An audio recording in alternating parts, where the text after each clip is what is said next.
Blockbuster start of IPL from RCB. यार क्या कमाल की जीत हासिल की है। मतलब विराट कोहली की आरसीबी जिसकी मीम्स बनती हैं, जिसकी सबसे लॉयल फैन फॉलोइंग है, मतलब सबसे बेस्ट आरसीबी इंटरनेशनल मैचों में भी छाया होता है। उनकी टीम ने पहले मैच में डिफेंडिंग चैंपियन केकेआर को उड़ा के रख दिया और जिस तरह से उड़ाया है वो बहुत कमाल है भाई। उस बारे में आप लोगों के साथ बात करेंगे। और उसके अलावा ओपनिंग सेरेमनी हुई आईपीएल की, बट मुझे बड़े गिले हैं आईपीएल की ओपनिंग सेरेमनी को लेकर।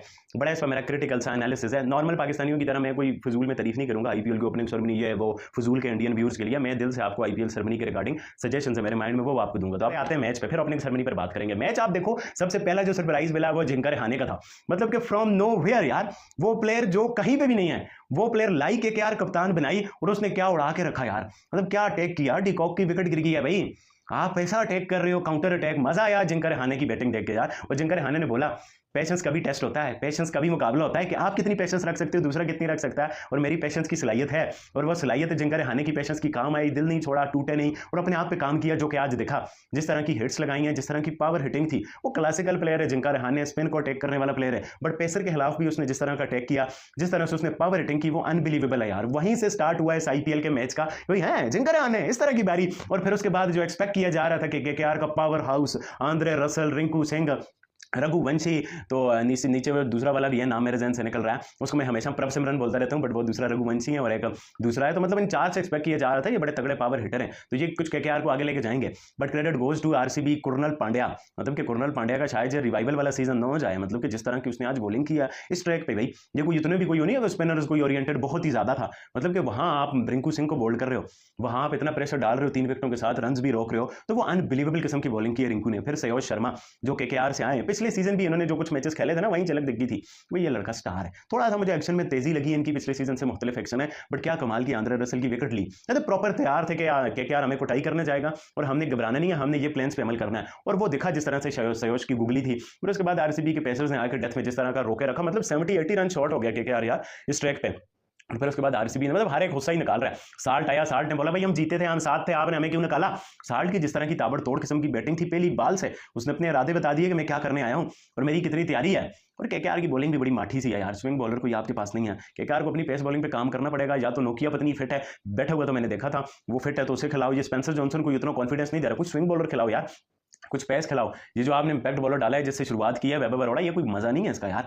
तो वहां पर मतलब कि उसने पूरा अटैक किया साल्ट ने। फिर किंग साहब ने भी बोला कि भाई हम कैसे पीछे रहेंगे। विराट कोहली ने भी अच्छी खासी हिटिंग की और फिर रजत पाटीदार ने भी नहीं छोड़ा भाई। उसने बोला मैं कप्तान हूं, 16 बॉल 34 ऑड रन को उसने भी मारे। मतलब बहुत ब्लॉकबस्टर किस्म की आरसीबी ने बैटिंग की। अभी नीचे Jitesh Sharma, Tim David, Livingstone भी विकेट पे खड़ा था। फिर नीचे 7वें नंबर पे भी इनके कार है, कुरनल पांड्या भी है इनके पास। तो मतलब अच्छी खासी इनके पास पावर हिटिंग है जो कि आपको जो है ना दबा के रख सकती है अगली टीम को। 24 बॉल 60-80 रन आराम से बना सकती है, इस तरह की पावर हिटिंग है इनके पास। बट यह है कि आरसीबी एक बड़ा तगड़ा मैच जीता जो कि एक्सपेक्ट नहीं किया जा सकता, बट यही आईपीएल है, यहाँ एक्सपेक्टेड अनएक्सपेक्टेड होता है। और आरसीबी की तगड़ी टीम है, इतना भी कोई मिरेकल नहीं हो गया आरसीबी ने जीता, अच्छी तगड़ी टीम है। अच्छा ऑप्शन इन्होंने किया है, विल जैक पे गालियां पड़ रही थी बट साल्ट ने परफॉर्मेंस दिखाई है तो अच्छा है। बहरहाल ओपनिंग सेरेमनी पे आते हैं। ओपनिंग सेरेमनी यार मैं देख रहा हूँ हमारे सारे कुछ पाकिस्तानी भाई लोग ऐसे ही करते हैं जो ओ my god what opening ceremony, ये हो गया वो हो गया, ब्लॉकबस्टर हो गई, फजूल की बातें होती हैं इंडियन व्यूअर्स को ट्रैक करने के लिए। वो बाकी मेरी सजेशन ये है, मुझे अच्छा लगता है ये दिशा पटानी का इंडिया के कल्चर को रिप्रेजेंट करती है। पहले तो मैं आपको बताऊं, कुछ इंडियंस को बुरा लगेगा, एज पाकिस्तानी शायद बुरा लगे, जब कोई पाकिस्तानी कोई क्रिटिसाइज करता है इंडिया पे तो इंडियंस को बहुत ज्यादा बुरा लगता है।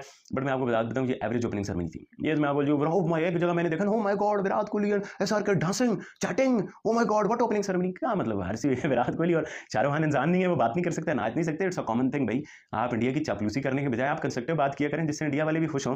कोई इंडिया वालों की लाइफ में आप वैल्यू एडिंग बात करें बजाय उनकी चापलूसी और खुश करने के। देखो वैल्यू एडिंग बात है, ये चीजें जो स्टार्स हैं ना, श्रेया और ये दिशा पटानी और करण औजला, ये वुमेन्स में और इधर उधर भी शाहिद कपूर लोग और ऐसे लोग, मतलब ये कोई नया नहीं किया। अगर स्टार्स होते जस्टिन बीबर टाइप के, क्यों मैं कह रहा हूँ, क्योंकि ये इंटरनेशनल आईपीएल लीग है जो कि वर्ल्ड कप से ज्यादा देखी जाती है, जिसको La Liga, champions league, tennis और दुनिया के 5 अगर बड़े स्पोर्टिंग इवेंट्स की लीग हो ना, उसमें आप आईपीएल को रखते हो।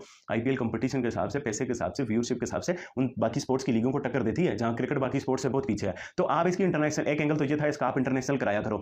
आप जस्टिन बीबर को बुला दो, आप किसी और को बुला दो। चलो जी कुछ लोग होंगे जो कहते हैं हम क्यों जस्टिन बीबर को बुलाएं, हमारे अपने स्टार्स कम है। तो इनसिक्योर होने की बात नहीं है, आप फिर उन मुल्कों में दिखाओ भी ना। एक इंटरनेशनल प्रोडक्ट है तो उसको आप इंटरनेशनल एंगल से ओपनिंग सेरेमनी होनी चाहिए। एक व्यू है। दूसरा व्यू है कि मतलब आप इसमें बहुत सारी चीजें अच्छी कर सकते थे, जैसे फुटबॉल वर्ल्ड कप में हुआ है। मतलब आप ह्यूमैनिटी पे दर्स दे सकते थे, आप माइनॉरिटीज़ के साथ अच्छे ट्रीटमेंट पे दर्स दे सकते थे, आप इसको को एग्जिस्टेंस का दर्स दे सकते थे। आजकल दुनिया में टॉलरेंस काम में आप टॉलरेंस का दर्स दे सकते थे, आप इसको एजुकेशनल एंगल पे लेके जा सकते थे। ये वाला भी एक एंगल था। दूसरा एंगल था, आप इस पे कल्चरल चीज़ें ऐड कर सकते थे। मतलब कि आपने इसमें क्या किया, दिशा पटानी की ये सब कुछ, ये इंडिया को रिप्रेजेंट करता है।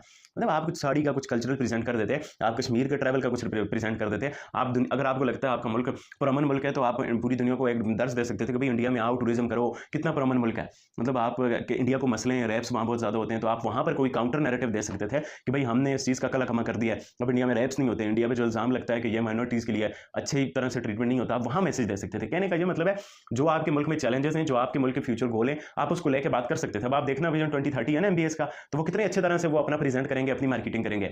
अब कुछ लोगों को बुरा लगेगा, तो चलो गवर्नमेंट है, जो गवर्नमेंट ने अच्छे काम किए आप उसको मार्केट कर देते।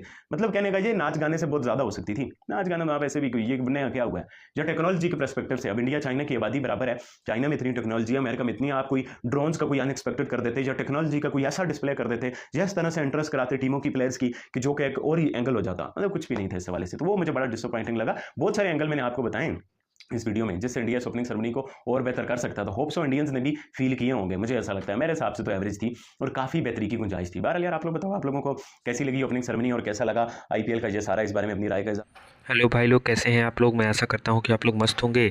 जैसा कि आपको पता है कि कल आरसीबी ने केकेआर को पहले मैच में 7 विकेट से हराया और आरसीबी के जो बेहतर बल्लेबाज निकल के आए वो फिल सॉल्ट और विराट कोहली ने अच्छी पारी खेली और उसके साथ साथ कप्तान रजत पाटीदार ने भी अच्छी साथ दी।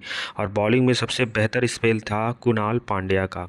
तो पाकिस्तानी मीडिया जो है एकदम झूमी हुई है, उनका क्या रिएक्शन है वो आपने देख लिया। ऐसे ही आपको पाकिस्तानी मीडिया का रिएक्शन पहुंचाते रहेंगे। अगर आप मेरे चैनल के न्यू व्यूअर हैं तो चैनल को सब्सक्राइब कर लें। कमेंट बॉक्स में आप अपनी राय देंगे।